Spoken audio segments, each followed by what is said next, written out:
السلام عليكم ورحمة الله وبركاته. الحمد لله الذي أرسل رسوله بالهدى ودين الحق ليظهره على الدين كله ولو كره الكافرون. أشهد أن لا إله إلا الله وحده لا شريك له وأشهد أن محمدا عبده ورسوله. اللهم صل وسلم وبارك على حبيبنا المصطفى سيدنا ومولانا محمد وعلى آله وصحبه أجمعين. أما بعد.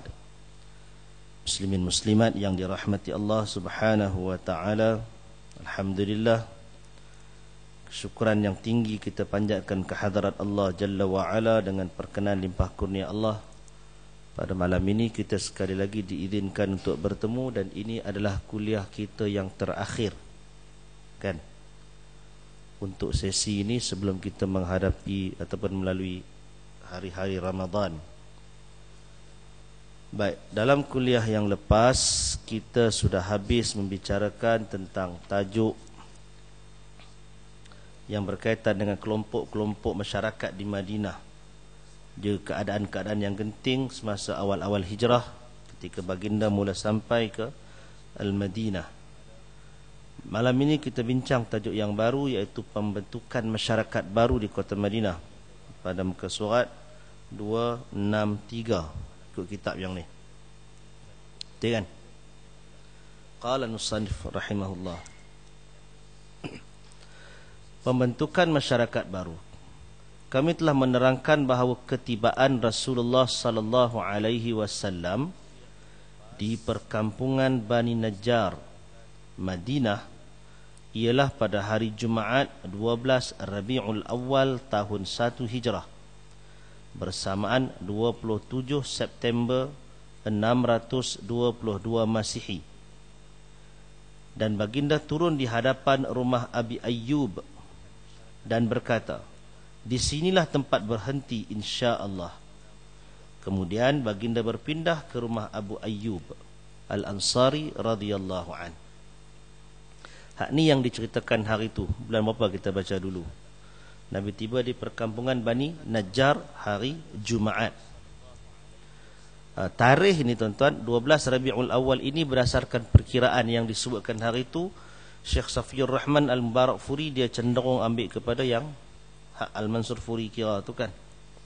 Dan kalau tuan-tuan nak pastikan 12 Rabiul Awal 1 Hijrah itu dengan 27 September 622 Masihi, tak usah pening kira ilmu falak dah, tuan-tuan buka ambil dia punya website je, adalah tu. Dan tarikh-tarikh ini sebenarnya masih dalam lingkungan ijtihad. Dia tidak menambahkan iman dan tidak mengurangkannya. Yang penting peristiwa itu berlaku dalam kadar lingkungan hari berdasarkan riwayat-riwayat yang berbeza-beza tu. Itu ijtihadlah insya-Allah. Baik, tapi yang pentingnya ialah bila sampai di sana, Nabi tinggal. Nabi tanya kepada Abu Ayyub kan, di mana rumah yang paling hampir. Jadi Abu Ayyub tunjukkan rumah dia, lalu Nabi transit beberapa waktu di rumah Abu Ayyub, sehinggalah rumah baginda sallallahu alaihi wasallam dibina. Hak tu yang telah kita baca dulu. Baik, membangunkan Masjid Nabawi. Langkah pertama yang dilakukan oleh Rasulullah sallallahu alaihi wasallam setelah itu ialah mendirikan Al-Masjid Nabawi. Pada tempat unta baginda berhenti itulah baginda menyuruh dibina masjid ini. Tanah tersebut dibeli daripada 2 orang anak yatim yang memilikinya. Dalam membangunkan masjid tersebut, Rasulullah sallallahu alaihi wasallam terlibat sendiri bekerja memindahkan batu bata sambil berkata, "Ya Allah, tiadalah kehidupan yang sebenar melainkan kehidupan akhirat. Allahumma la 'aisha illa 'aishatal akhirah." Nabi kata, "Waghfir al-ansar wal muhajirah." Maka ampunkanlah orang-orang Ansar dan Muhajirin. Baginda juga berkata, tanggungan batu bata ini bukannya seperti tanggungan Khaybar. Tanggungan ini lebih baik wahai Tuhan kami dan lebih suci. Dengan kata-kata baginda itu menambahkan lagi semangat para sahabat untuk membangunkan masjid Sehingga salah seorang mereka berkata, kalau kami duduk sedang Nabi bekerja, tentu itulah kerja kami yang menyesatkan. Maknanya sahabat dia tak sanggup untuk biarkan Nabi buat kerja seorang-seorang, maka sahabat juga bersama-sama menolong Nabi, membina masjid di samping membina rumah Nabi sallallahu alaihi wasallam. Baik, di tempat itu ada tanah perkuburan orang-orang musyrikin. Di situ juga ada runtuhan bangunan usang, kebun kurma dan pokok gharqad. Pokok gharqad ni hak pokok kecil tu kan, yang mana bila sampai pada akhir zaman nanti Yahudi akan menyuruk di sebalik gharqad. Semua dia akan menyuruk di semua batu dan kayu. Maka batu dan kayu akan mengatakan, ya muslim, hadha yahud warai faqtulhu. Wahai muslim, ada Yahudi belakang aku, maka bunuhlah dia. Illal gharqad, melainkan pokok gharqad saja yang tak berbunyi masa tu. Jadi di Madinah ada pokok tu, dan dikatakan di Israel pun ditanam pokok tu sekarang. Dulu lagi lah, bukan sekarang tanam. Baik, lalu Rasulullah sallallahu alaihi wasallam menyuruh supaya kubur-kubur orang musyrikin itu dibongkar dan runtuhan bangunan usang itu diratakan, sementara pokok kurma dan pokok-pokok lain ditebang dan diatur di arah kiblat masjid. Ketika itu kiblat masjid menghala ke arah Baitul Maqdis. Yang ni tuan-tuan nak kena ingat, ni fakta sejarah kan. Fakta sebelum qad nara taqalluba wajhika fis sama'. Sebelum turun ayat yang tu, maka kiblat orang Islam ialah ke Baitul Maqdis. Jadi gambaran Masjid Nabawi itu hak mula-mula sekali dibina bukan macam yang ada, arahnya bukan ke situ, di arah lain. Kalau kita nak gambarkan, dia turun ke bawah di arah barat. Itu kan arah barat lah. Itu arah ke Baitul Maqdis. Tak ada orang lah buat mihrab kat situ kan. Tapi kalau nak tengok arah yang tu, boleh tengok di Masjid Qiblatain. Di Masjid Qiblatain, masjid yang ada dua kiblat, kita boleh tengok arah dia. Dua galang pintunya diperbuat daripada batu, sementara dindingnya diperbuat daripada bata dan tanah liat. Atapnya dibuat daripada pelepah-pelepah tamar, sementara tiangnya dibuat daripada batang tamar. Lantainya dihamparkan dengan pasir dan batu kerikil. Masjid itu dibuat dengan 3 pintu. Panjangnya dari kiblat hingga hujungnya ialah 100 hasta. Sementara kiri kanannya juga seperti itu dan kurang sedikit. Tapak asasnya hampir 3 hasta. Ini gambaran saiz. Kalau siapa rajin beli buku sejarah Madinah apa semua tu, dia akan tunjuk lakaran tu. Apa nama, kalau 100 hasta ni panjang mana tak tahu. Nak kena sukat nanti kan. Hasta ini kan. Yang ni hasta. 100 hasta. Ini ada sekat kaki. Ni tengah lagi. Maknanya dok dalam ada 200 kaki kan? 200 kaki. Saya macam tu. Baik, yang pentingnya ialah tiang tu daripada batang kurma. Dinding tu dia ada, masih ada bata kan? Dan tanah liat. Yang di tanah liat ni umpama plaster. Macam kita simen plaster kan. Tanah liat diplasterkan di situ. Dan juga atapnya daripada pelepah tamar. Hak tu gambaran yang kita nak kena faham. Pasal ada beberapa hadis, antaranya yang bila curahan ayat hujan turun, maka dia akan melalui celah-celah pelepah itu menyebabkan lantai basah. Lantai itu tadi diturap dengan pasir dan batu kerikil. Hak tu yang ada dalam hadis bila Nabi habis daripada solat, sahabat nampak ada basah dan kesan pasir dan batu kerikil pada dahi Nabi. Hak tu nampak gambaran tu. Kalau tidak, bagaimana kan? Kalau tengok kartun The Messenger ke apakah, siap ada bentang kapet pula tu masa buat pembinaan masjid tu. Ingat Bang Gali pun tak jual kapet lagi masa tu. Tapi itu kalau tengok cerita kartun ada di The Messenger kot. Jadi itu kalau kita nak buat kritikan seni kan, tengok itu lah, fakta dengan sejarah tak kenal kan. Baik. Jadi bila yang hadis Nabi itu cerita, bila Nabi salat, Nabi dalam hadis riwayat Ahmad umpamanya, kena bila batu kerikil kena, dia tajam kan, Nabi suruh sapu sekali, maratan wahidah. nak hilangkan sakit tu. Kalau kita sujud lagi timpa atas batu tu, sebabkan kita tak selesa. Yang tu sekali. Tapi bila sahabat kata nampak lepas habis solat wajah Nabi basah dengan ada kesan pasir di situ, athar turab kata, maka itu antara tanda Nabi tak gabuh muka lepas bagi salam tu. Kalau Nabi gabuh muka, Nabi bersih lah benda tu kan. Itu ceritanya. Pasal tu ada sebagian ulama letakkan tajuk untuk yang tu, adamu sunniyati mashil wajhi ba'da salah. Tidak disunatkan menyapu muka selepas salat. Pasal nampak Nabi macam tu. Kalau sekarang ni kita hujan tak ada lah benda tu kan. Kalau kata atap kita tirih pun, lantai kita simen, kapet dan sebagainya. Tapi lantai Nabi tu dia buat, dia up sikit tiga hasta.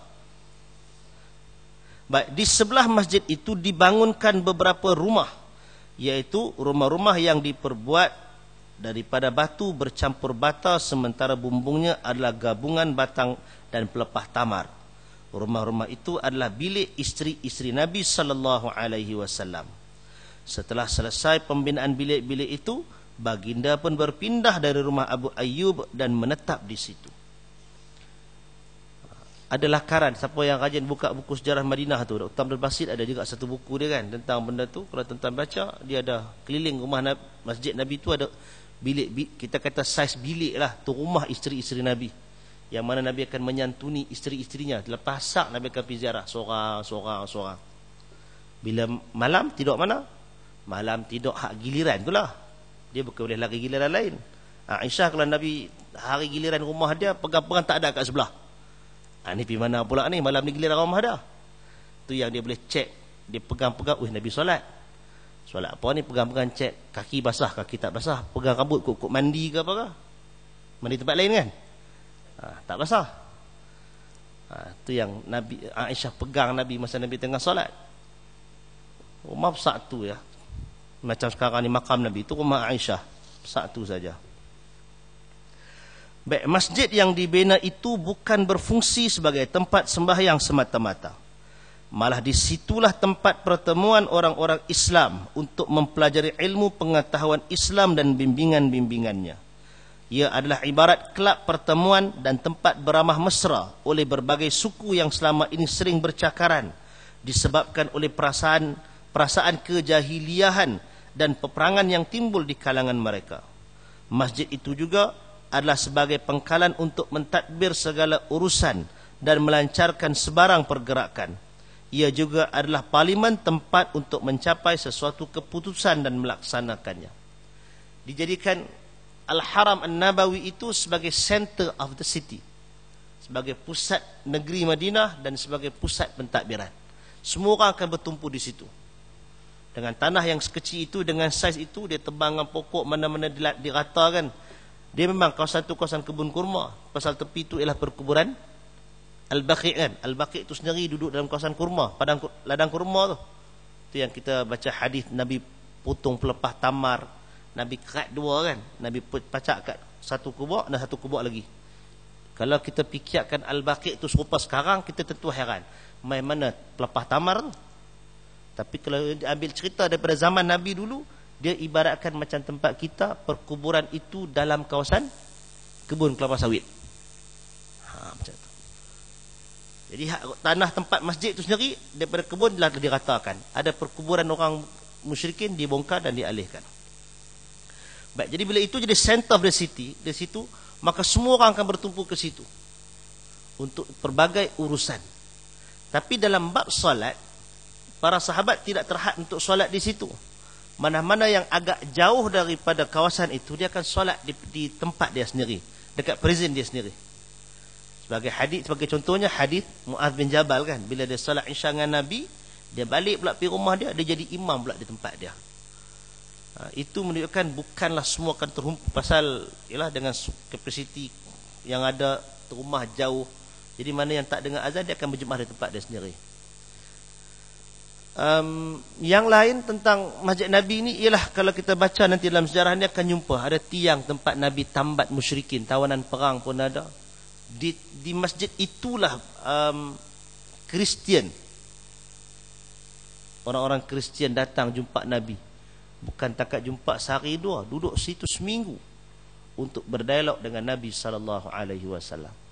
Jadi masjid yang difungsikan zaman Nabi sallallahu alaihi wasallam bukan sekadar untuk salat, tetapi untuk pelbagai urusan. Dia lebih sesuai, kalau zaman kita ni orang kata sebagai Islamic Center. Dan sebenarnya itulah fungsi masjid, sebagai Islamic Center. Tetapi kerana kita dah terbiasa dengan satu kerangka pemikiran yang tertutup, masjid ni macam tak boleh masuk. Walaupun yang bina masjid tu tukang Cina, dialah buat segala-gala, bila siap dia sendiri tak boleh nak masuk. Kan? Semua jadi halangan. Jadi benda-benda yang macam tu sebenarnya, kalau kita melihat balik kepada zaman Nabi, fungsi masjid dia agak luas dan benda tu sangat bermanfaat untuk umat. Tapi tempat kita masjid fungsi juga bila dia berdebat bab politik dalam masjid.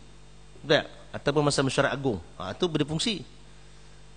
Benda-benda yang macam tu, ialah bukanlah kita kata salah, tapi patutnya dijadikan sebagai fungsi untuk mengeratkan hubungan dan meningkatkan kefahaman tentang Islam, bukan untuk kita salah guna. Baik, di samping itu masjid ini juga berfungsi sebagai rumah kediaman orang-orang muhajirin yang fakir miskin, di mana mereka tidak mendapat rumah kediaman, tidak mempunyai harta, isteri dan anak pinak, homeless. Ini dipanggil sebagai ahlu suffah.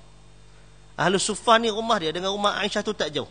Siapa yang pergi masjid Nabi, dia tengok kalau dia lalu kot masuk ke Raudah tu, Raudah belah kanan, belah kiri tu, sebelum sampai masjid Nabi ada satu dia angkat platform tinggi sikit, macam pentas ni. Kan, siapa yang perasan? Jarang orang pergi tengok tentu.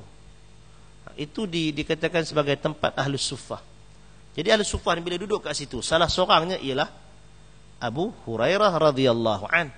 Bila duduk kat dengan Nabi, pantang Nabi keluar dia terpa, pantang Nabi keluar dia ikut. Tu yang dia jadi banyak dapat ilmu daripada Nabi. Pasal pergerakan Nabi tu dekat dengan dia. Dan dia pun bukan dah kerja apa. Golongan ahlu suffah ni bukan peniaga, dia bukan pahlawan perang, dia bukan begitu. Dia memang duduk situ, memang orang yang miskin. Jadi apa kerja mereka? Kerja mereka ialah mengulang kaji pelajaran, mengulang kaji ilmu yang Nabi bagi. Macam Abu Hurairah, dia menghafal apa yang Nabi sebut kat dia. Baik. Pada zaman awal hijrah, azan disyariatkan. Lalu bergemalah suara yang menyelubungi ufuk 5 kali setiap hari. Azan itu telah menggoncangkan segenap pelosok alam maya ini.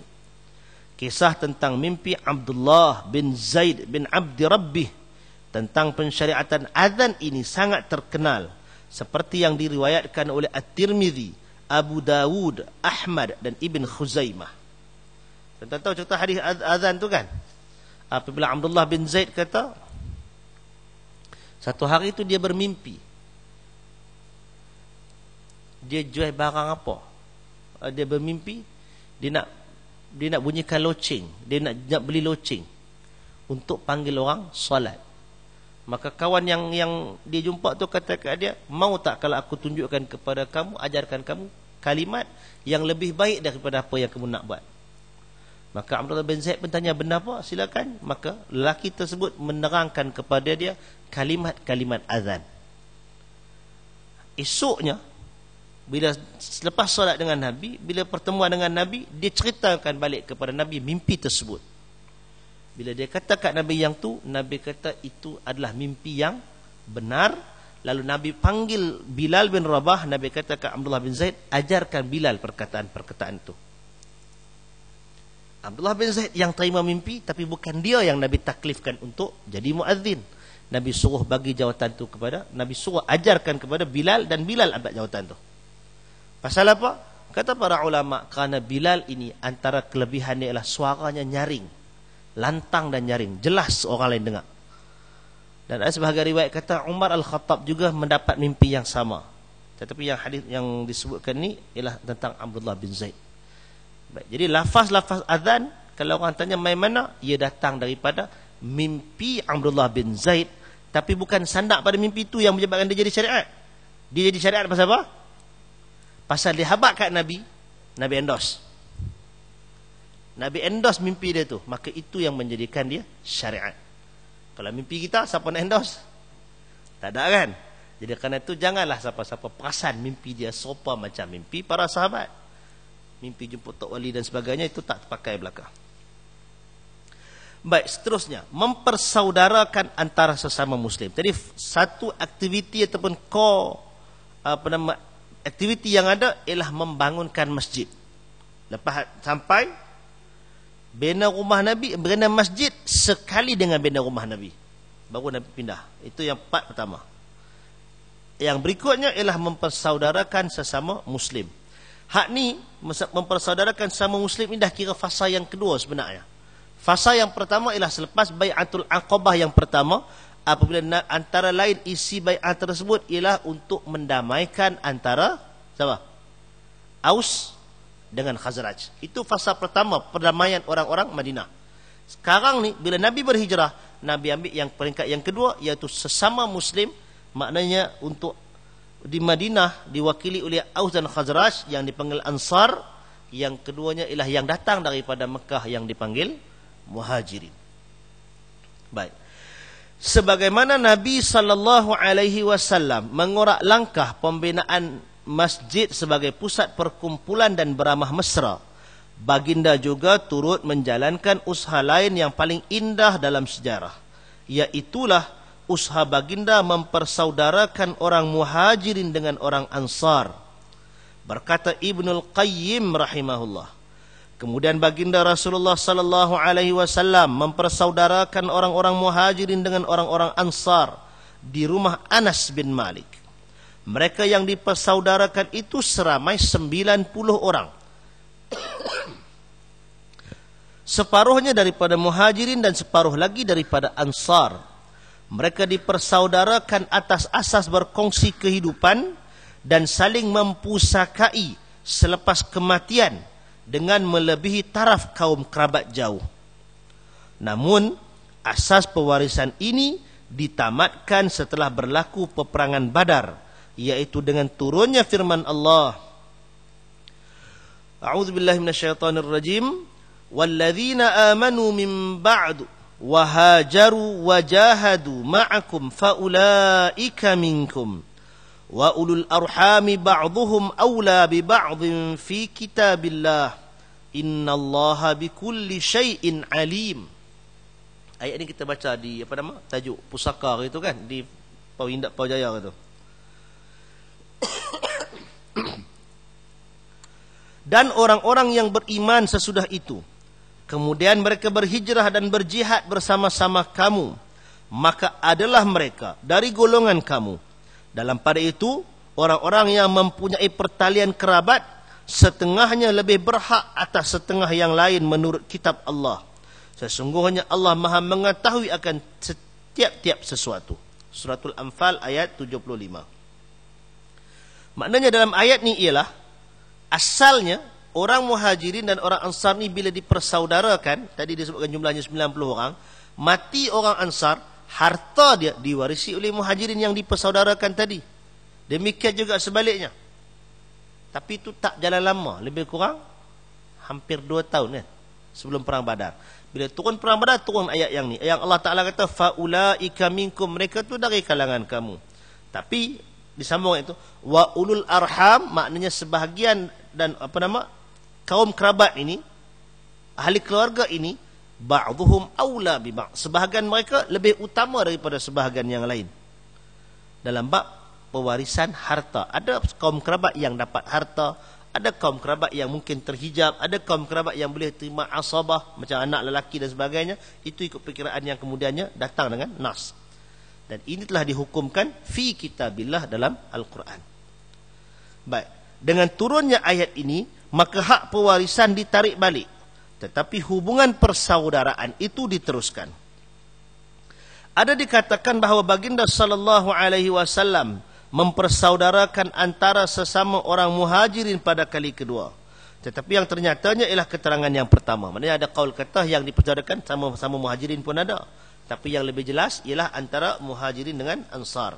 Ini kerana orang-orang Muhajirin tidak memerlukan lagi dipersaudarakan sesama mereka, kerana mereka telah cukup dengan persaudaraan Islam, kampung halaman dan keturunan. Hak Muhajirin itu mai daripada tempat yang sama, mai daripada Mekah belaka, dalam suasana yang sama, pakat lari belaka daripada Mekah, dalam keadaan semua ditindas masa di Mekah. Jadi ada perkongsian, persamaan yang banyak dalam sama orang Muhajirin itu. Tapi bila main dengan Ansar, maka dia ada perbezaan taraf, perbezaan suasana, kedudukan dan sebagainya, maka ia perlu dipersaudarakan, perlu dipertautkan hati itu supaya saling boleh menerima antara satu sama lain. Sungguh pun sama-sama Arab, tuan-tuan. Bahasa kita kata bahasa apa? Bahasa Arab. Tapi bahasa Arab pun ialah dengan dialek yang berbeza. Macam kita Melayu pun ada dia punya certain perkataan yang berbeza kan. Yang bagi orang situ dengar lunak, sedap. Bagi orang belah sini benda tu kasar, tak sedap. Jadi aspek yang macam itu sebenarnya masih mempengaruhi hubungan. Kalau tuan-tuan duduk dari sini kawan dengan orang belah Kuala Berang sana ke mana ke, lain dia punya suasana. Kita bercakap dia ketawakan kita, dia bercakap kita ketawakan dia. Kan? Jadi benda tu ada juga pada Arab Mekah dan Arab Madinah. Tabi' atau mengatakan nature Arab Mekah dia lebih kerah daripada Arab Madinah.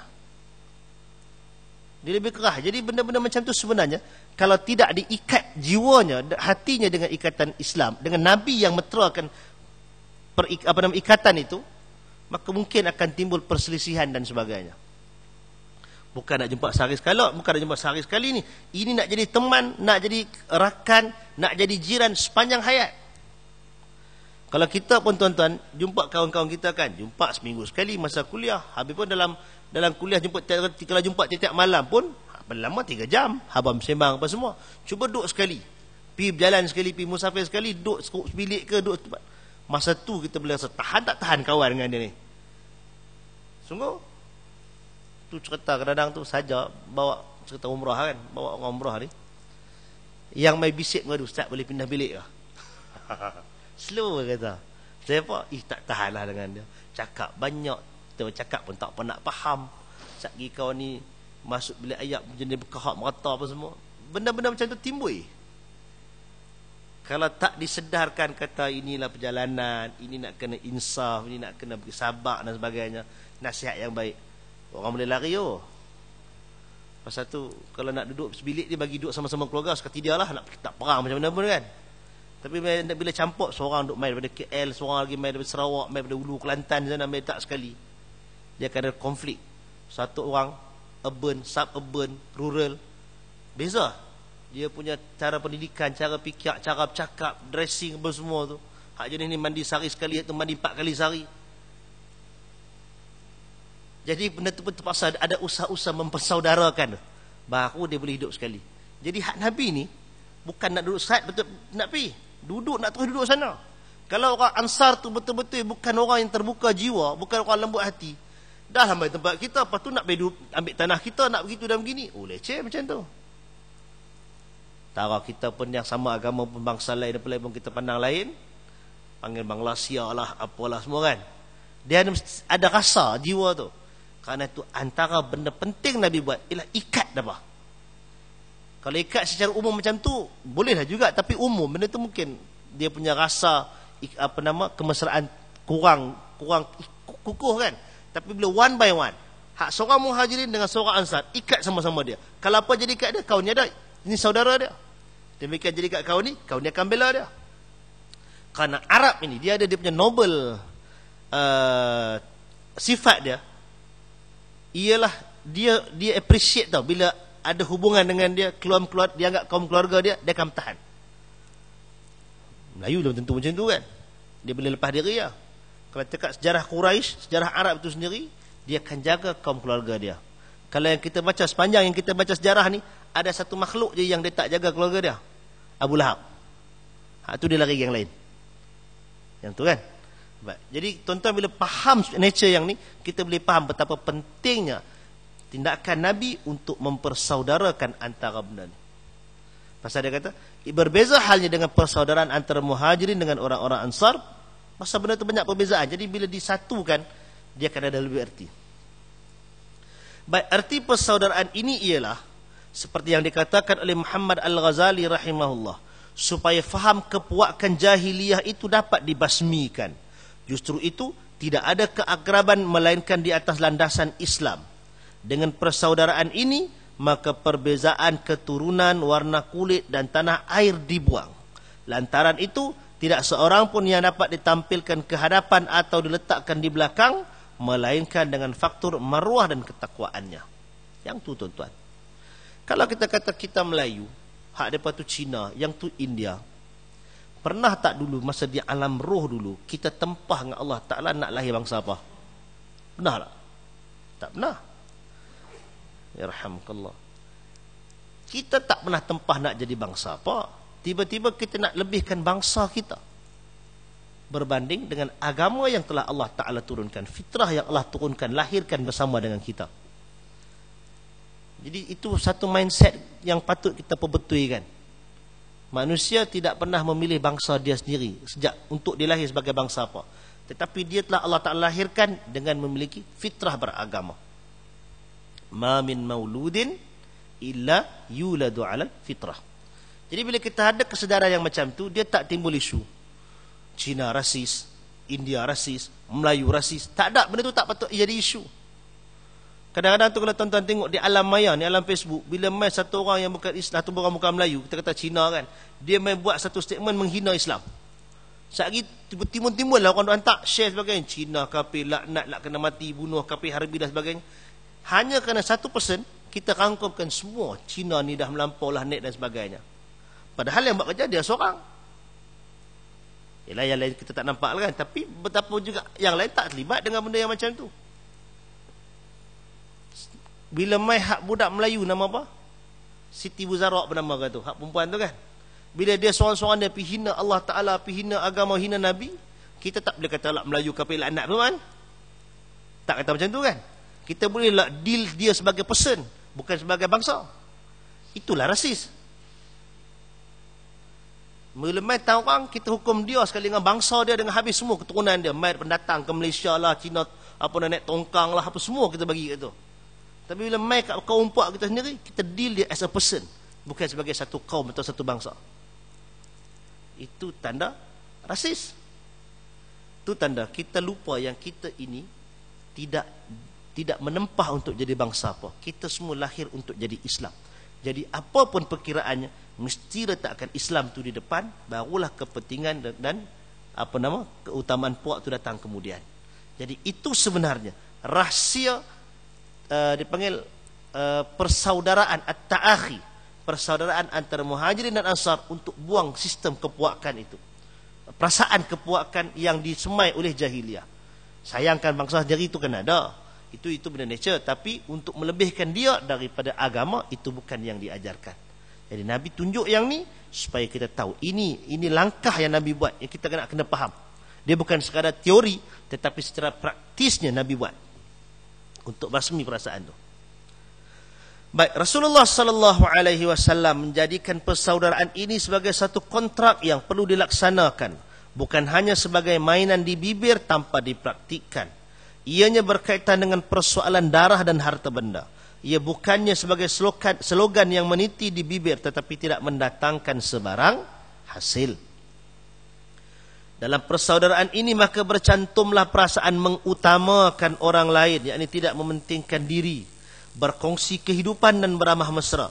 Masyarakat yang baru ini mula diselubungi dengan suri-suri teladan yang sangat menarik. Tak ada dalam sejarah tamadun manusia yang ada proses yang macam ini. Kaum pendatang datang dan diasimilasi, panggil. Betul? Dicampurkan, diadunkan dengan penduduk tempatan dan dipersaudarakan dengan ikatan yang sangat kuat, iaitu ikatan Islam.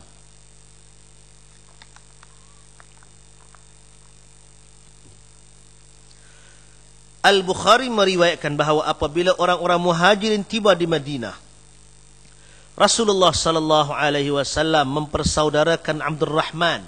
Siapa Abdul Rahman? Bin Auf dengan Sa'ad bin Ar-Rabi'. Lalu berkatalah Sa'ad kepada Abdul Rahman, aku adalah orang Ansar yang terkaya, maka marilah kita bahagi dua hartaku. Aku ada 2 orang isteri, maka silalah engkau lihat mana yang paling engkau berkenan dan sebutkan kepadaku, aku akan menceraikannya. Apabila selesai iddahnya, maka engkau kahwinilah dia. Oh, jangan main-main tuan-tuan. Oh, kemang bulu tengkok je tu kan. Dan tuan-tuan nampak ini satu lagi teknik Nabi. Nabi tak persaudarakan antara Sa'ad bin Ar-Rabi' dengan Bilal atau dengan Khabbab.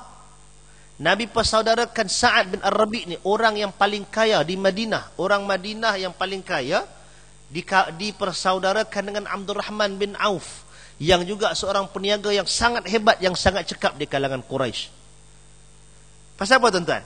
Cuba fikir, kalaulah Nabi ambil yang rendah, maksudnya dari sudut latar ekonominya rendah, bila persaudarakan dengan yang paling kuat, satu masa nanti, kalau apa jadi, orang kata hak ni menempel jadi pacat, dia akan main melekat dan tu dia akan sedut dah. Dan bila orang tu, kita tak kata para sahabat, tapi dari sudut pandangannya ialah, kalau yang rendah, yang miskin, dikawankan ataupun disaudarakan dengan yang kaya, dan kawan ni suar, apa yang dia boleh buat? Tentu akan terima. Orang yang tidak ada kepakaran, yang tidak ada apa-apa kelebihan, kadang dia miskin, apa nak pergi reta. Kalau dia tolak pun, dia mungkinlah boleh tolak, tapi perasaan itu mungkin akan lain kan. Tapi bila yang dipersaudarakan itu ialah Abdul Rahman punya reaksi berbeza. Sungguh dia nak bagi reta ni 50-50. Baru je Nabi persaudarakan dia. Nah, aku ada banyak, ambil separuh, tak apa. Ni 2 orang isteri, bukan sedekah seorang. Dia kata pilih sendiri yang mana yang berkenan. Kalau kata dia bagi seorang, hak mana rasa macam letih nak jaga, ataupun mana rasa sayang bulan lepas ni, bagi hak satu yang tu lah. Bukan macam tu. Saat kata tengok dulu mana berkenan, ambil satu. Oh tuan-tuan, dahsyat yang tu. Kalau baca sekali meremah bulan tengkuk ni macam ni. Tapi Abdul Rahman bin Auf menjawab apa? Dia kata, moga Allah memberkatimu pada isteri dan hartamu tu. Maknanya dia kata, aku bukanlah kelapak yang tu. Steady lah kan. Abdul Rahman ni orang yang berada. Dia pernah berada dan dia tinggalkan harta dia di Mekah tu datang kerana Allah Ta'ala. Tapi dia orang yang ada vision yang sangat jauh, jiwanya tinggi, imannya sangat berkualiti. Bila suar macam tu, barakallahu fi ahlika wa malik. Allah Ta'ala berkati hak keluarga kamu, isteri kamu dan harta kamu. Dia kata pada saat dia kata apa? Tunjukkan kepadaku di mana pasar. Bakmai tunjukku, mana tempat aku nak berniaga. Lalu ditunjukkan kepadanya pasar Bani Qainuqa. Ini Yahudi ni. Tak lama sahaja Abdul Rahman telah membawa pulang keuntungan hasil jualan keju dan lemak. Ceritanya wallahu ta'ala dalam hadis Bukhari tak sebut yang tu, tapi ada sebagai riwayat kata dia minta qarat, pinjam modal ya. Bukan balas terus. Bakmai pinjam modal sikit. Pasal dia datang dalam keadaan barang kot selai pinggan lebih sikit lah kot. Tapi lah kerana dia seorang peniaga, dia bukan nak duduk jadi dadalu, pokok apa lekat dekat rumah saat tu dah. Bakmai pinjam untuk qarat, dia bernama pinjaman untuk modal, dia pun terus pergi pasar Bani Qainuqa tu. Hilang beberapa hari. Dia balik dalam keadaan membawa pulang keuntungan hasil jualan keju dan lemak. Dijual benda tu. Kemudian diteruskan lagi esoknya. Maknanya sekali dia pi, dia bawa hasil. Kemudian pada satu hari dia datang dengan di tubuhnya ada kesan inai. Kesan inai tanda apa? Tanda menikah. Tanda apa? Zaman sahabat Nabi dulu pun pakai inai orang nikah. Bukan kata perempuan saja, laki pun pakai inai. Ori masa menikah tak pakai inai. Hak tu yang teringin kalau boleh menikah lagi. Dah. Bagilah kalau siapa-siapa anak lagi menikah dia nak berinai, bagi pilah pakai. Hak bukan tanda dia menikah. Kan? Abdul Rahman pun ada kesan tu. Kesan dia tu inai kat tangan dia, kalau letakkan inai kat leher dia kan. Mana ada macam tu. Lalu Nabi SAW bertanya, apa beritamu? Lain macam tak? Faham tak? Dia bertanya macam tu kan. Lama tak jumpa dia, 2-3 hari dia hilang. Dia menjawab, saya telah berkahwin. Baginda bertanya, berapa mas kahwin yang engkau berikan kepadanya? Jawabnya, 1 nawah emas. 1 nawah ni 5 dirham emas. Nawah ni ada kiraan dia macam uncang, 1 uncang emas. Banyak daripada dia main datang tak ada apa. Saat offer isteri, dia tak mengambil hak orang punya tu. Dia usaha sendiri kata dia. Yang nak bagi 50-50 tadi, dia tak main tu. Dia nak pergi buat kata dia sendiri. Itu noble punya sifat yang ada pada Abdul Rahman. Dia bukan jenis orang yang mengharapkan bantuan orang, hanya tunggu orang suap. Tak. Tuan-tuan, kalau kita nak jadi manusia tu, tiru Abdul Rahman bin cara berdikari. Tak ada modal, pinjam tak apa, lepas tu pulang balik. Itu dia Al-Qardul Hasan kan. Jadi bila dia dapat yang tu, dia bukan takat bawa balik harta. Bila dia hilang beberapa hari, bukan takat bawa balik harta, dia bawa balik dengan isteri sekali dia dah. Tak payah minta kat kawan tadi. Itu kelebihan Abdul Rahman bin Auf. Dalam riwayat siapa, dalam Al-Isabah atau dalam Al-Isabah, Abdul Rahman ketika dia meninggal dunia, dia ada 4 orang isteri. Satu orang isteri tu dia boleh tinggalkan dalam ribuan dinar, duit mah.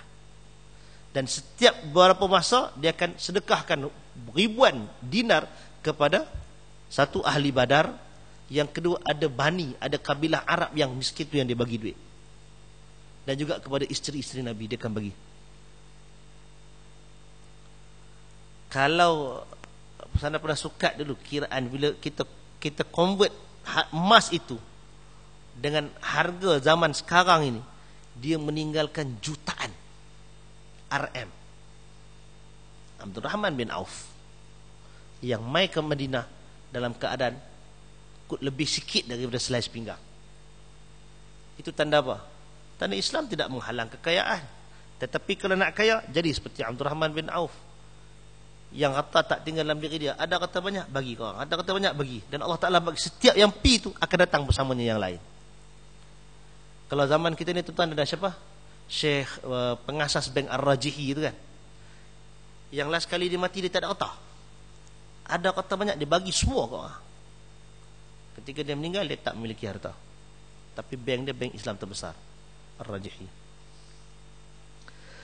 Baik, diriwayatkan daripada Abu Hurairah radhiyallahu an, katanya orang-orang Ansar berkata kepada Nabi sallallahu alaihi wasallam, bahagikan kebun-kebun kurma antara kami dan saudara-saudara kami.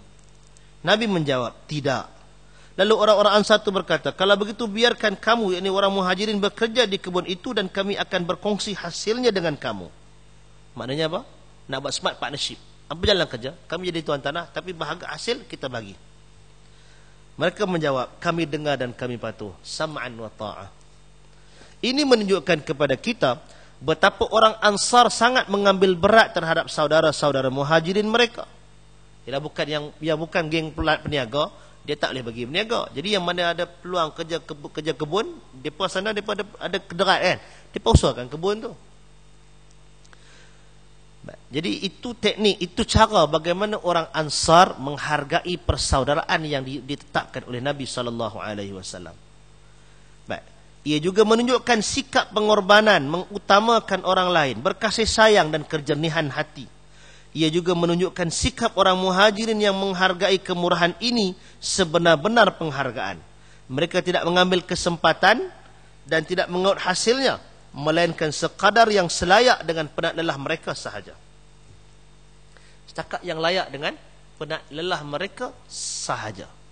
Maknanya tak ada lah yang jenis pacat, lintah, dedalu, apa lagi yang kita nak katakan, yang hanya menghirup kesenangan orang lain. Tak ada. Muhajirin dia berdikari dengan smart partnership daripada orang-orang Ansar. Baik, itu bahagian yang kedua, iaitu tentang persaudaraan antara Muhajirin dan Ansar. Yang ketiga, piagam kerjasama Islam.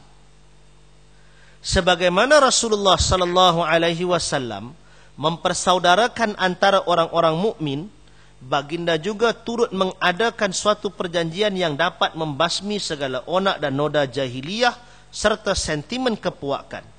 Dengan piagam ini, baginda tidak membuka adanya ruang untuk meresap budaya jahiliyah. Fasal-fasal piagam tersebut secara ringkasnya adalah seperti berikut. Ini dipanggil mitsaq, mitsaqul Madinah, piagam Madinah. Kalau dari sudut hierarki dia, perlembagaan, piagam ni sebenarnya atas daripada perlembagaan. Dia satu rangka yang melatari dan menjaga perlembagaan. Baik. Jadi dalam ni ringkasan yang diberikan. Dan piagam Madinah ini sesuatu yang sangat masyhur. Dikira masyhur panjang zaman, menyebabkan para ulama tak petikai apa benda piagam ni wujud tak wujud. Semua terima adanya piagam Madinah. ini ialah kitab, ini ialah suatu surat daripada Muhammad Rasulullah sallallahu alaihi wasallam antara orang-orang beriman dan orang-orang Islam dari kalangan Quraisy serta penduduk Yathrib serta yang mengikut dan menyusul mereka serta berjuang bersama mereka. Maknanya Quraisy, orang Muhajirin, Ansar, ada Aus, ada Khazraj dan ada yang beberapa yang lain di keliling itu. Pertama, bahawa mereka adalah satu umat selain daripada manusia-manusia lain. Kedua, orang-orang Muhajirin dari kalangan Quraisy menurut kebiasaan yang berlaku di kalangan mereka saling membayar diat di kalangan mereka. Mereka hendaklah menebus sendiri tawanan mereka dengan cara yang baik dan adil di kalangan orang-orang mukmin. Setiap kabilah dari kalangan Ansar menurut kebiasaan yang berlaku di kalangan mereka hendaklah bersama membayar diat sebagaimana yang pernah mereka lakukan dulu. Setiap puak dari kabilah itu hendaklah menebus sendiri tawanannya secara yang baik dan adil di kalangan orang-orang mukmin. Maknanya sistem yang asal itu terpakai selama mana dia dalam lingkungan yang diizinkan oleh syarak. Dia kena macam kalau kata dalam peperangan dan sebagainya, ada adik-beradik ke apa ke, dia ada peluang untuk tolong tebuskan dan sebagainya. Yang ketiga, orang-orang yang beriman itu tidak boleh membiarkan seseorang menanggung beban yang berat. Mereka hendaklah membantunya dengan cara yang baik dalam membayar tebusan atau diat. Keempat, orang mukmin yang bertakwa hendaklah menentang orang yang melampaui batas terhadap mereka atau orang yang suka berbuat zalim, dosa, menimbulkan permusuhan atau melakukan kerosakan di kalangan orang mukmin.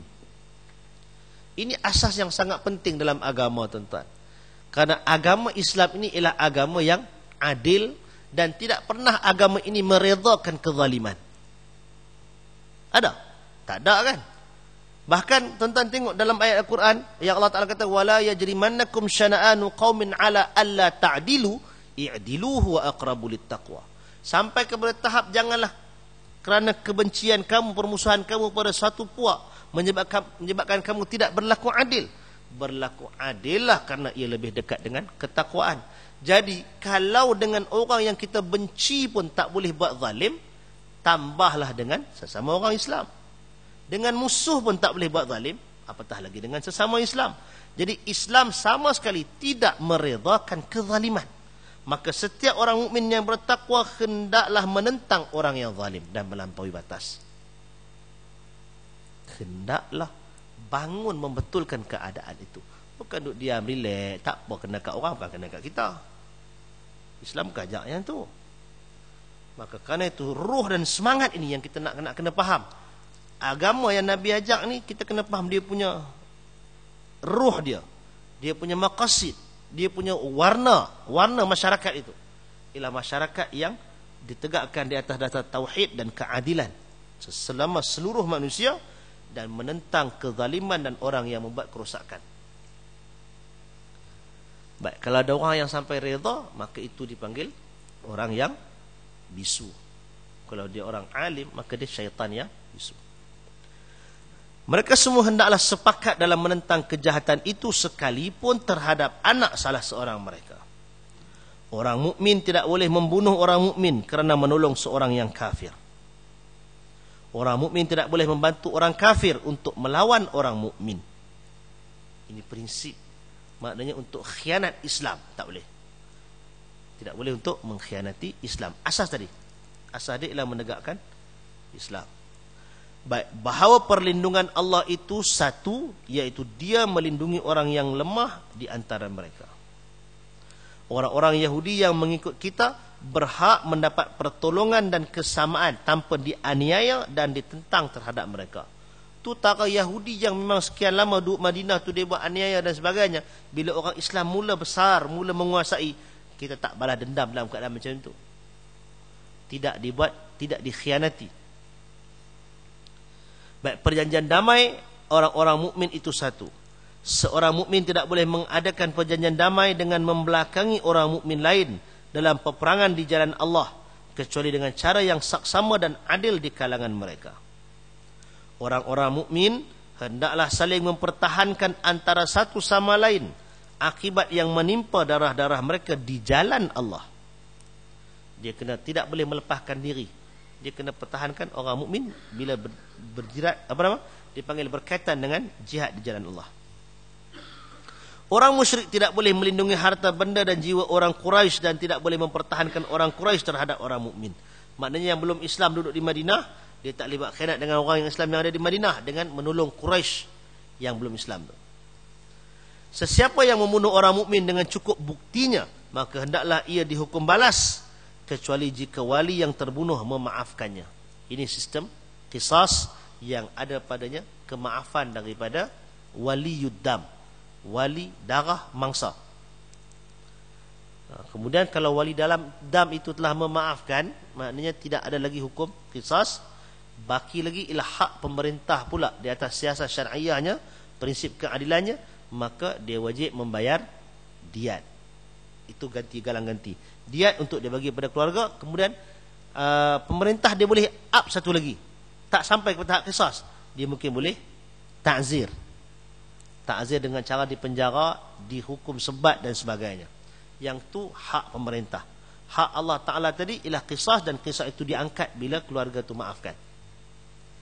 Itu yang kita nak kena faham. Bukan senang untuk melaksanakan, dan kalau tadi disebutkan bila cukup bukti.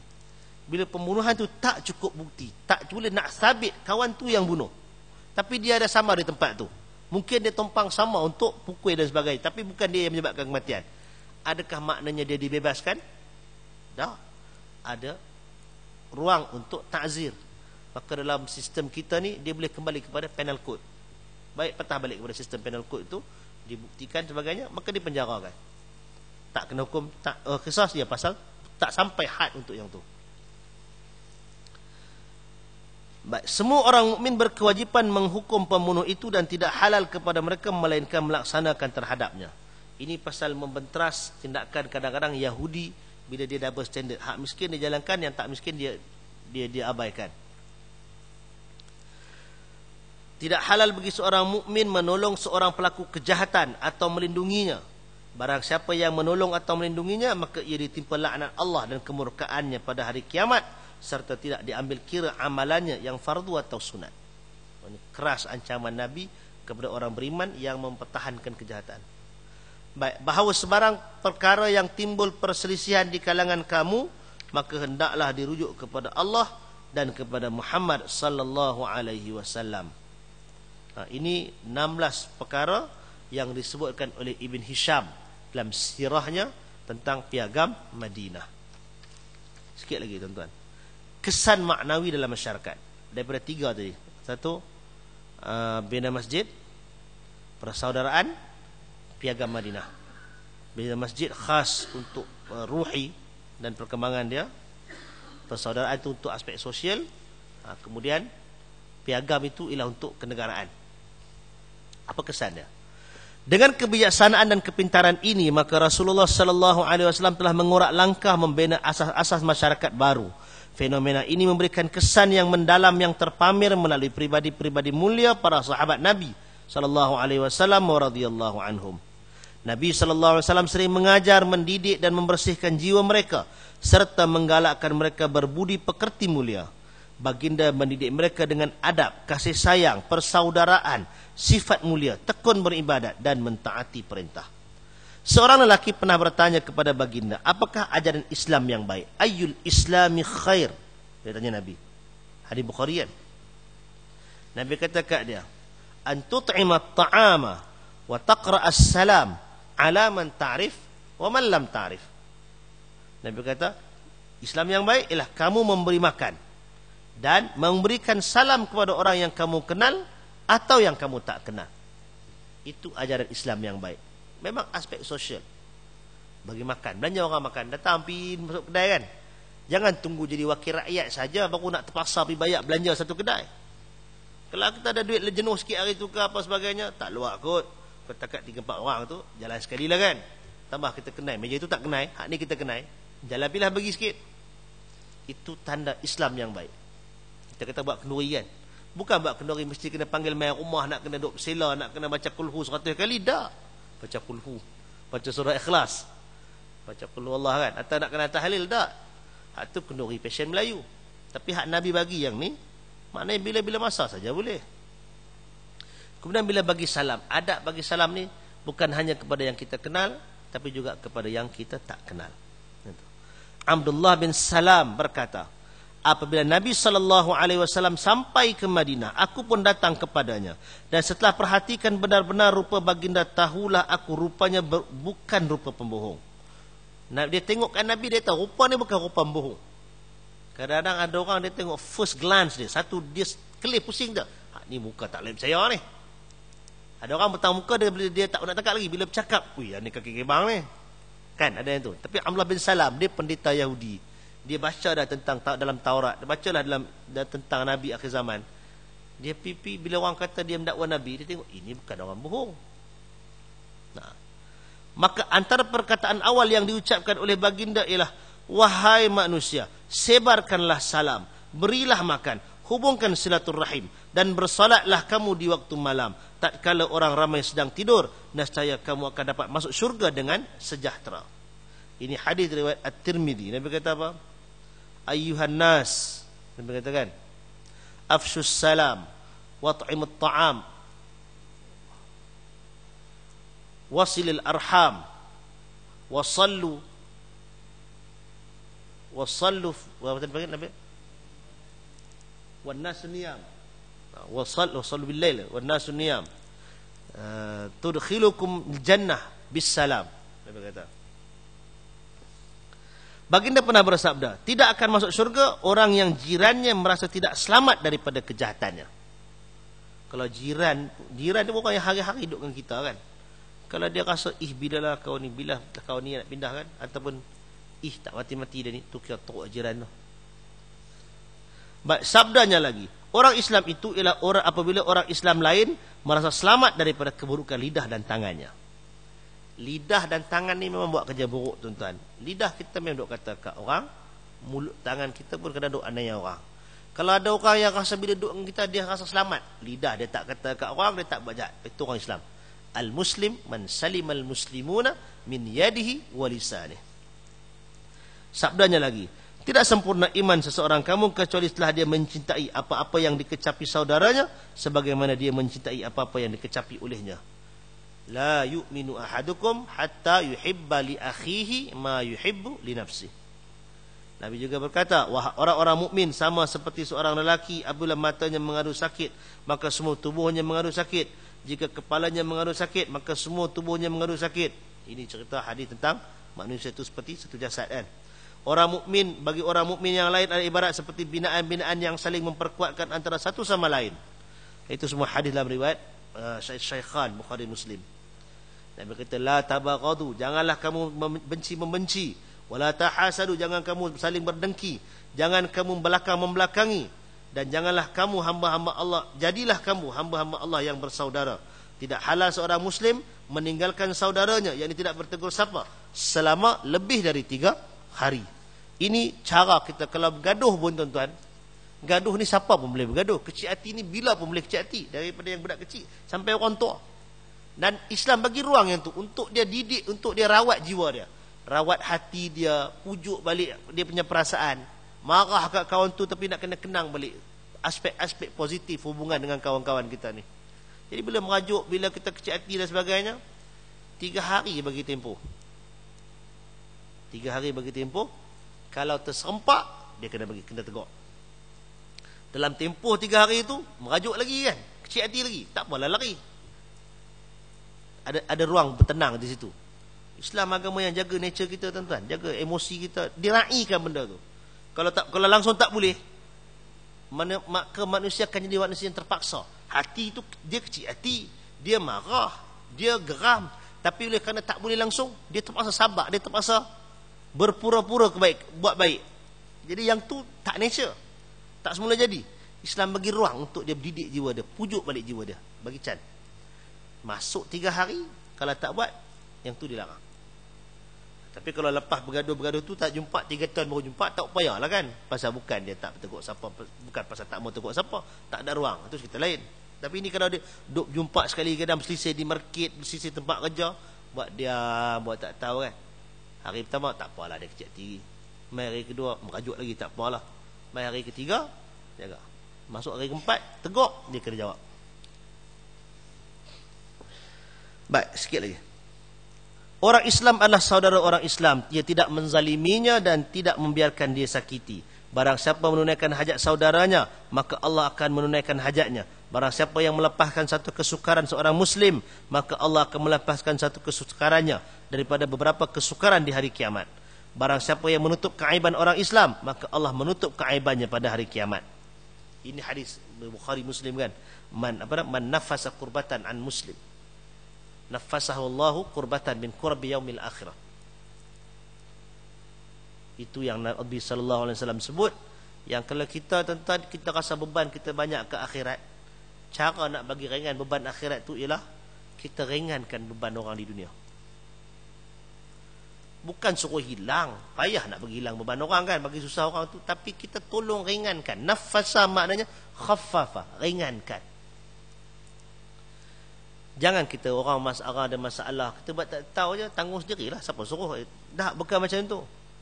Kita tak ada satu motivasi untuk kita membiarkan orang tu dengan masalah dia sendiri tanpa kita tolong. Apatah lagi kalau kita pergi tokok pula kesalahan dia punya beban tu, kita pergi tambah pula beban tu. Tu tak ada. Tak ada ajaran Islam yang tu. Tapi yang ada ialah kalau dia ada masalah, dia main datang kat kita, lintah depan kita benda tu, kita ringankan. Bukan suruh bagi selesai pun. Nak selesai tu banyak masalah lain. Ringankan. Ganjaran buat yang tu hak kita punya di akhirat Allah bagi ringan. Besar ni tuan-tuan. Salah satu di hujung hadis itu kalau itu sebut, Allah Ta'ala akan senantiasa memberikan pertolongan kepada hambanya selama mana hambanya memberikan pertolongan kepada saudaranya. Itu memang motivasi yang cukup tinggi. Ada yang tu kita akan rasa seronok untuk memberi kepada orang lain. Ada yang tu kita akan berusaha untuk buat baik dengan orang. Pasal bukan untung balik kat dia, untung balik kat kawan yang kita tolong tu dunia, hak batah balik kat kita hak akhirat. Itu yang besar. Baik, kasihanlah siapa yang ada di bumi, nescaya kamu dikasihani oleh yang berada di langit. Bukanlah orang mukmin. Yang ni hadis riwayat Abu Daud dan At-Tirmidzi. Bukanlah orang mukmin jika ia mengenyangkan dirinya sedangkan jiran sebelahnya dalam kelaparan. Mencela orang mukmin itu satu kefasikan dan membunuhnya adalah satu kekufuran. Ini dalam hadis riwayat Al-Bukhari. Ini antara dalil-dalil tentang nilai orang beriman. Tuan-tuan, kalau tuan-tuan kenang balik masa itu kita cerita hijrah ke Habsyah kan? Hijrah ke Habsyah. Bila Najasyi tanya kepada Ja'far bin Abi Talib, terangkan apa yang kamu belajar, apa yang kamu bawa. Apa yang Ja'far ceritakan tu ialah satu, kita kata apa, identiti orang beriman. Hak yang Ja'far ni Quraisy, Abu Sufyan yang masa tu belum Islam, delegasi Quraisy datang tuntut depa ni pun Quraisy. Sama dari sudut bangsa, sama. Lidah percakapan sama, keturunan pun sama. Tahap taraf pun Ja'far pun anak kepada Abu Talib, anak pemimpin Quraisy. Abu Sufyan pemimpin Quraisy masa itu. Dari sudut tu sama, tapi Ja'far membezakan dia, puak dia berapa puluh orang tu dengan Quraisy yang sedia ada tu dengan kita katakan pokok simat. Apa nak panggil simat ni? Dia punya tanda Islam itu. Kalau orang tengok lintah, oh ini orang Islam. Dulu makan bangkai, sekarang kami tak makan bangkai. Dulu kami sembah Tuhan, banyak Tuhan, sekarang ni kami tauhid. Betul-betul. Dulu kami putus silaturahim, sekarang kami hubungkan silaturahim. Begitu. Semua yang Ja'far bagi itu sebagai satu identifikasi, identiti orang Islam. Yang mana kalau kita bawa ruh dan semangat dialog itu, kalau kita pergi satu bandar, kita pergi satu tempat, ini orang Islam punya ni. Sepatutnya macam tu kan. Macam kalau orang pergi India dengar ceritanya, wallahu alam, main dekat kawasan orang Islam, nampak neat, bersih, kemas. Banding kalau pergi luar daripada tu, dengan miskin, dengan serabut, dengan kotak, dengan apa semua, bila main kat situ, ini orang Islam. Barulah betul dengan apa yang Nabi ajak tu. Termasuk yang ini. Tapi kalau kita pergi tempat tu, kalau pergi masuk tandas yang paling kotak, yang paling teruk, mana? Masjid lah. Mungkin sekarang banyak yang dah elok kan. Tapi sekala cakap ingat dalam beberapa tahun dulu, dia kata negeri Kapiak elok lagi, kita kata kan. Negeri bukan Islam lagi elok dalam bab-bab macam itu.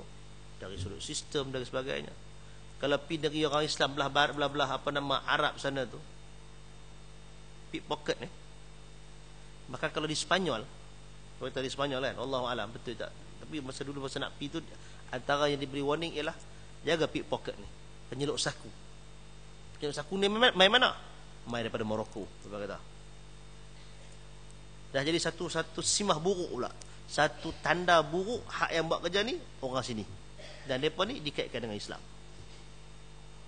Jadi kalau kita baca sejarah, kita baca benda apa nama masyarakat yang Nabi bina tu, Nabi bentuk suatu identiti orang Islam. Dan bukan tak pernah ada dalam sejarah tamadun Islam ni. Maknanya memang ada kecemerlangan dan kegemilangan. Dari sudut akhlak, dari sudut peribadi, Nabi dah terangkan dengan hadis-hadis yang ni. Dia sangat satu masyarakat yang sangat apa nama prihatin, masyarakat yang berkebajikan, masyarakat yang pentingkan orang lain, masyarakat yang ambil berat. Tapi kita tengok semua yang apa nama aid punya organisation, bantuan-bantuan ni semuanya dipelopori dan didahului oleh orang-orang ataupun gerakan bukan Islam. Ni apa nama kementerian ada buat deal dengan satu company apakah dia buat projek dia panggil apa pokok POKOK. Aku tahu dia punya itu stand untuk apa tah. Jadi semua data kemiskinan di dalam kawasan itu ada kat depa ni. Sehingga setakat ini yang attach dengan depa ni ialah NGO yang nak distribute dan nak bagi bantuan ni ialah yang bukan Islam. Belum ada lagi NGO Islam yang duduk sama dalam bab tu, yang nak ambil berat tentang OKU, nak ambil berat tentang kanak-kanak cacat, nak ambil berat tentang apa lagi kanser, dysleksia, apa lagi autism, semua mak nenek jadi bawa macam tu kan. Kebanyakannya di monopoli ataupun digerakkan oleh gerakan bukan Islam. Yang bila dia buat bantuan, kita mula ada sanksi. Kita akan kata ada hidden agenda pula. Satgi hak ni bantuan nak Buddhis, ini bantuan Kristian, yang ni Zionis. Macam-macam kita punya sangkaan. Tapi orang Islam sendiri tak boleh masuk dalam ruang yang macam itu. Jadi mudah-mudahan adalah mudah mula nak berak dia kan. Jadi kita fikirlah benda-benda macam tu. Banyak isu-isu domestik dalam tempat kita yang belum kita selesaikan sebelum kita pergi keluar. Dan akhirnya kita akan bagi ruang orang lain tu buat kerja yang tu. Jadi tuan-tuan baca ada hadis-hadis ni, semua hadis-hadis yang ada dalam Bukhari, Muslim, Abu Daud, At-Tirmidzi dan sebagainya, cerita macam mana orang Islam. Ini yang Nabi bina di Madinah di peringkat awal Islam. Baginda menjadikan kerja membuang gangguan di jalan sebagai satu sedekah dan menghitungnya termasuk salah satu cabang iman. Dalam hadis Bukhari kan tentang iman itu al-imanu bid'un wa sab'una syu'bah, Nabi kata. Ada 73 cabang. Nabi kata yang paling utama ialah la ilaha illallah, wa adnaha, yang paling rendah sekali Nabi kata imatatul adza 'anit tariq. Buang apa nama kesakitan, buang kotoran, buang benda yang membahayakan daripada jalan. Yang tu tuan-tuan paling simple, tapi itu duduk dalam cabang iman yang paling rendah. Baginda menggalakkan mereka menafkahkan harta dan menerangkan fadilat-fadilat yang boleh menarik hati. Baginda bersabda, sedekah itu dapat menghapuskan kesalahan sebagaimana air yang memadamkan api. Ini hadis riwayat Ahmad dan At-Tirmidzi. Baginda bersabda, mana-mana orang Islam yang memberi pakaian kepada orang Islam yang tidak berpakaian, maka Allah akan memakaikannya dengan pakaian hijau di syurga. Mana-mana orang Islam yang memberi makan seorang Islam yang sedang kelaparan, maka Allah akan memberinya makan buah-buahan syurga. Mana-mana orang Islam yang memberi minum seorang Islam yang dahaga, maka Allah akan memberinya minum daripada minuman syurga yang tersimpan kemas. Hadis riwayat Abu Daud. Sabdanya lagi, selamatkanlah dirimu dari neraka walau dengan bersedekah daripada belahan biji tamar, belahan buah tamar. Jika kamu tidak mendapatinya, maka dengan tutur kata yang baik, ittaqillaha walau bisyiqqi tamrah. Nabi kata, takutlah kepada Allah walaupun dengan bersedekah sebelah daripada biji tamar. Masa tu tuan-tuan patut ada projek kita kan, orang miskin ni kita nak bagi seorang sekilo tamar bulan puasa ni, kok banyak sangat dia tak makan pula kan. Tapi mau ada satu projek, mana rumah yang kita rasakan depa ni nak cara nak beli tamar makan sedap ke apa ke, kok payah. Agak-agak dengan data kemiskinan yang kita ada apa semua, bagi sumbangan pada kadar yang kita katakan. Mungkin modal kita tak boleh nak besar, dan mereka pun bukan nak makan kurma macam makan nasi ya. Kalau ada 5 orang isi rumah, bajet 5 biji kurma sehari, katalah sok sekali, buka puasa sekali dah 10 biji kali 30 kan, kira hak tu je lah, bagi banyak tu, boleh bagi sekotak, jadilah adalah bendanya. Pasal Nabi kata nak takut Allah Ta'ala dengan habuan sedekah sebelah biji tamar tu, dah takut dah tu. Adalah usaha kita, ada effort kita untuk selamatkan diri daripada api neraka. Cara dia bantu orang. Baik.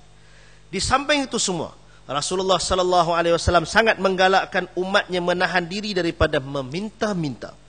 Baginda menyebutkan beberapa kelebihan bagi orang yang bersabar dan berpada dengan apa yang ada. Hak tu juga satu pride kita, satu maruah harga diri kita. Jangan jadi manusia yang meminta-minta. Relax, diam. Orang nak bagi itu cerita lain, tapi kita bukan manusia yang istilahnya main dekat, mengending, bagi orang bagi. Dah. Bukan macam tu. Baginda menganggap meminta-minta itu adalah satu keaiban yang menjatuhkan air muka peminta. Hadis berkatanya diriwayatkan oleh Abu Dawud, At-Tirmidzi, An-Nasa'i, Ibnu Majah dan Ad-Darimi. Melainkan jika peminta itu seorang yang benar-benar terdesak. Dia ada level lah kan. Kalau kita dah betul-betul terdesak, tuan-tuan dah sampai katalah kadang-kadang jadi kes, wallahualam, dah sekali itu dekat Tol Sungai Dua, berhenti solat, tiba-tiba dia mai satu lori, bukan Tol Sungai Dua, sebelum tu mana betul lah, Tol Gurun kot, orang load satu lori mai. Dia kata bang minta duit, dia kata. Dah tentu bukan pinjam, minta duit. Pasal apa?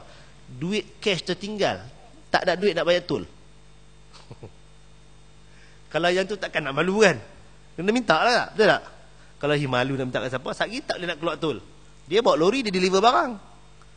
Jadi macam tu, itu antara kes yang kata-kata minta lah. Kalau dia kata janji nak bayar, jangan mimpi lah.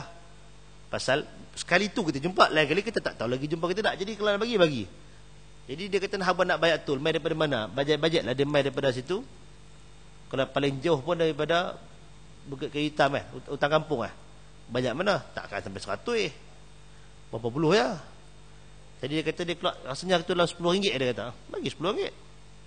Hak tu jangan dia kata hina hanya minta. Yang tu dia dah terdesak, terpaksa minta. Demikian juga. Tapi ada juga kes penipuan.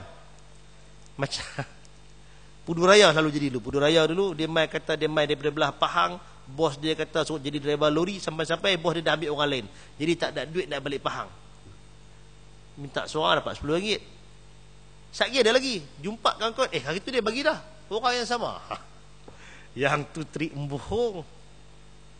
Sama macam yang di Mekah. Saya sampai pergi Mekah kan. Ingat taktik tu lama dulu, rupanya sampai lah model operandi dia sama, dia pun tak tukar skrip langsung. Dia pun pakai pengarah zaman Amitabh Bachchan mula berlakon dulu. Dia akan tanya mula, kalau tanya Malaysia dia kata, can you speak English? Starting dia yang tu. Siapa pi bila pun tuan-tuan pi lah. Hari ni tuan-tuan pi tahun depan, dia punya starting insya-Allah sama. I'm from Kashmir. Kalau nak dramatik sikit, dia kata I'm Mujahidin from Kashmir. Kalau yang nak ambil kesian sikit, dia kata dia datang dengan naik kereta aksiden terbakar. Jadi tumpang lori sebetul kat jalan, bag pula hilang. Sekali dia bermain dengan isteri, tengah teriak, panggil seorang lagi, bapak dia tengah menangis. Boleh berpakat satu family pula tu. Tak tahulah family dia, kita tak kan, dengan pakai ihram, kami tak ada duit. Tapi ihram baru pergi. Baru ni Jemaah tak sangka dalam duk warning, trik hak baru ni lupa nak warning. 2 orang kena. Member tu dengan ikhlas je bagi. Balik-balik hotel, baru cerita sepatah, kawan kita pernah syarah dah. Allah kena dah. Tak dari part dia bagi tu sedekah, insya-Allah Allah bagi pahala. Tapi kalau dia tahu benda tu pembohong, dia tak boleh bagi untuk menggalakkan pembohongan. Pasal dia tak tahu tu dia bagi. Tak apa tuan, mudah-mudahan Allah Taala kira benda tu baik. Tak apa. Jadi nak kena ingat yang tu. Mesti haji banyak. I'm from Kashmir, I'm going to Madinah, I have no money. Bohong lah. Bagi 3 rial. Abang dia boleh beli roti sikit lah. Jadi hak tu bukan kata kita berkira, tapi kita tak mau menggalakkan pembohongan. Dan Nabi sebut di sini tentang orang yang meminta-minta tu kira rendah sikit lah. Baik, baginda juga turut memberitahu mereka kelebihan-kelebihan dan ganjaran pahala di sisi Allah yang disediakan dalam ibadat-ibadat mereka. Baginda sentiasa mengikat kukuh mereka dengan wahyu yang turun dari langit. Dibacanya wahyu itu kepada mereka dan mereka turut sama membacanya, agar pengajaran ini akan menimbulkan kesedaran tanggungjawab dakwah di kalangan sahabat-sahabatnya, serta kesinambungan menyampaikan risalah ini. Lebih-lebih lagi kesedaran untuk cuba menghayati dan memahami dengan sebaik mungkin. Begitulah caranya baginda meningkatkan semangat dan mengasah potensi para sahabatnya. Dibekalkannya kepada mereka nilai-nilai dan suri teladan yang tinggi. Akhirnya mereka menjadi model kepada nilai kesempurnaan tertinggi dalam sejarah manusia selepas golongan para nabi. Sahabat ni kata apa? Said Qutb, Ajilul Farid, satu generasi yang unik, satu-satunya jenis sahabat ni. Unik dengan semua yang Nabi ajak kat mereka, tapi bukan maknanya satu generasi yang maksum. Dah, Nabi tak pernah kata dia maksum, Quran tak buktikan, dan dalam sejarah pun banyak kesalahan, banyak kesilapan berlaku zaman sahabat, tapi overall tak ada generasi sehebat itu. Secara keseluruhan tak ada generasi sehebat itu. Masalah memang ada. Pasal tu ada hukuman. Abdullah bin Mas'ud radhiyallahu anhu berkata, barang siapa yang hendak mengikut sunnah, maka ikutlah sunnah orang yang telah mati. Sesungguhnya orang yang hidup belum tentu selamat daripada terjebak dalam fitnah. Maka itulah para sahabat Muhammad sallallahu alaihi wasallam. Mereka ialah manusia termulia di kalangan umat ini. Paling baik hatinya, paling dalam pengetahuannya, dan paling sedikit memberanikan diri. Allah memilih mereka untuk menjadi sahabat nabinya dan untuk menegakkan agamanya. Justru itu kenalilah kelebihan mereka dan ikutlah jejak langkah mereka. Berpeganglah sedaya upayamu dengan akhlak dan perjalanan hidup mereka. Sesungguhnya mereka itu berada di atas petunjuk yang lurus. Ini pegangan kita, pegangan umat Islam seluruhnya. Kecuali siapa yang tak pegang macam ni? Siapa? Syiah. Dia kemau pegang yang ni. Kerana nilai bagi dia sahabat Nabi. Walaupun kita tak tahu apalah yang benda yang dia perjuangkan sangat. Ya kan? Kalau pegang Syiah tentang sahabat, maknanya Nabi itu seorang manusia yang gagal. Sangat gagal. Kalau kita percaya hak Syiah bawa tentang sahabat, sebenarnya kita mempercayai kegagalan Nabi. Sampai langsung tak ada lekat, berpekat saja yang terima, teruk sangat. Sedangkan Nabi di akhirat nanti Nabi berbangga dengan umat yang ramai apa sebagainya kan. Tapi itulah malangnya. Tarikh tu pun ramai orang minat juga, heran. Hak tu ruang lain lah kita bincang kan. Baik, di samping itu juga Nabi SAW sendiri memiliki sifat-sifat zahir dan batin yang menunjukkan kesempurnaan, berbakat, berperibadi mulia, berakhlak mulia dan baik tindak tanduk. Ini menjadikan hati manusia cenderung kepadanya dan mereka sanggup berkorban mempertahankannya. Tiada sebutir perkataan yang diucapkannya melainkan para sahabat akan bersegera untuk menjunjung perintahnya. Tiada sebarang arahan atau bimbingan yang ditunjukkannya melainkan mereka akan berlumba-lumba untuk mempraktikkannya. Sampai ke ada hadis dari Muslim kan, Nabi dengan sahabat panggil tengah hari buta, panggil seorang sahabat, melompat kau untuk keluar rumah. Segera bersegesa mai kat Nabi, jumpa tengah duk putih baju. Nabi pun senyum kat dia. Panggil menyusahkan kau? Dia kata, wallahi, dia kata, aku tadi atas perut bini. Dia tengah bersama dengan isteri dia. Tapi bila Nabi panggil, dia tinggal benda tu. Hak Nabi dulu diutamakan. Dia bukan rakyat didahulukan. Nabi didahulukan. Dia lompat. Hak tu dia timbul hadis kata dia tadi dengan isteri dia tapi tak dan keluar apa lagi, dah Nabi panggil dia berhenti. Hak tu yang datang hadis, Nabi kata apa? Innamal ma'u minal ma'i. Yang mandi itu pasal keluar air. Kalau tak keluar tak payah mandi. Itu hadis awal, jangan pakai yang tu. Satgi dia main hadis lain baru Nabi batalkan yang tu.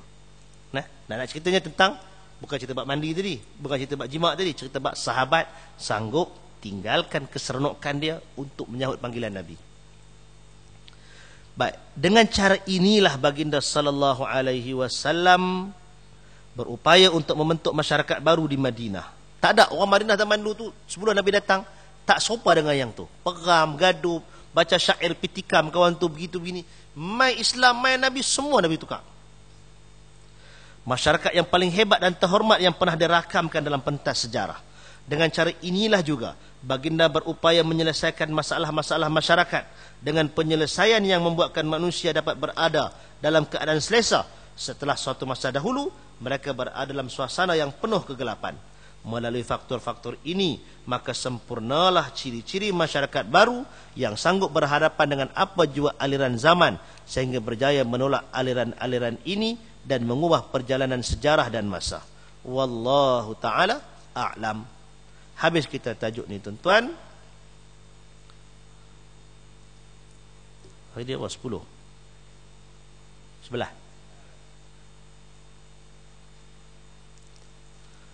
Tentang pembinaan masyarakat Islam secara khususnya di Madinah dan pembinaan asas negara. InsyaAllah lepas daripada ni kita akan jumpa bincang lagi tentang beberapa lagi perjanjian yang Nabi buat dengan orang Yahudi dan sebagainya. Wallahu ta'ala. Ada apa-apa nak bincang? Silakan.